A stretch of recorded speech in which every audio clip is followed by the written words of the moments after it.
যুক্তরাষ্ট্র বিএনপির ব্রম শাখা পরিবারের উদ্যোগে আলাক্সা আলোচনা সভা ও দোয়া মাহফিল অনুষ্ঠিত হয়েছে। আমাদের সহকর্মী মোহাম্মদ জহিরুল হক বশিরের পাঠানো তথ্যচিত্র থেকে জানা যায়, প্রবাসী বাংলাদেশিদের ব্যস্ততম লোকেশন স্টার্লিংয়ের 1416 ইউনিয়ন পোর্ট রোডের আলাক্সা চাইনিজের পার্টি হলে 1 মে 2024 বুধবার সন্ধ্যায় বাংলাদেশ জাতীয়তাবাদী দল বিএনপি ব্রঙ্কস পরিবারের আয়োজনে খালেদা জিয়ার রোগ মুক্তি ও বিএনপির ভারপ্রাপ্ত চেয়ারম্যান তারেক রহমানের বিরুদ্ধে মিথ্যা মামলা তুলে নেওয়ার দাবিতে দোয়া মাহফিল ও আলোচনা সভা অনুষ্ঠিত হয়েছে। এতে সভাপতিত্ব করেন যুক্তরাষ্ট্র বিএনপির সাবেক সহসভাপতি আলহাজ সলেমান ভূঁইয়া। উক্ত অনুষ্ঠানে বাংলাদেশ জাতীয়তাবাদী দল বিএনপির কেন্দ্রীয় কার্যনির্বাহী কমিটির সদস্য ও যুক্তরাষ্ট্র বিএনপির সাবেক সভাপতি আব্দুল লতিফ সম্রাট প্রধান অতিথি হিসেবে উপস্থিত হয়ে বক্তব্য রাখেন এবং দোয়া মাহফিল পরিচালনা করেন। অনুষ্ঠানে উপস্থিত ছিলেন মিলেনিয়াম টেলিভিশনের কর্ণধার নূর মোহাম্মদ তাফাদার।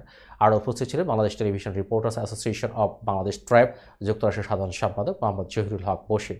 উক্ত অনুষ্ঠানে যুক্তরাষ্ট্র বিএনপির ও নিউইয়র্ক ব্রঙ্কস বিএনপি সহ অঙ্গ সংগঠনের নেতাকর্মী বক্তব্য রাখেন। এদের মধ্যে আরও বক্তব্য রাখেন নিউইয়র্কের বিএনপি নেতা আনোয়ারুল আলম ভূঁইয়া, মোহাম্মদ সোলাইমান ইমরান শাহ রণ, সৈয়দ গৌসুল হোসেন, মোশাররফ হোসেন সবুজ, আখতারুজ্জামান হ্যাপি, মাজহারুল ইসলাম মিলন, মোহাম্মদ কামরুল হাসান, জালাল চৌধুরী, মাসুদ পারভেজ, জনাব নটু, প্রফেসর আব্দুল করিম সহ স্থানীয় গণ্যমান্য ব্যক্তিবর্গ।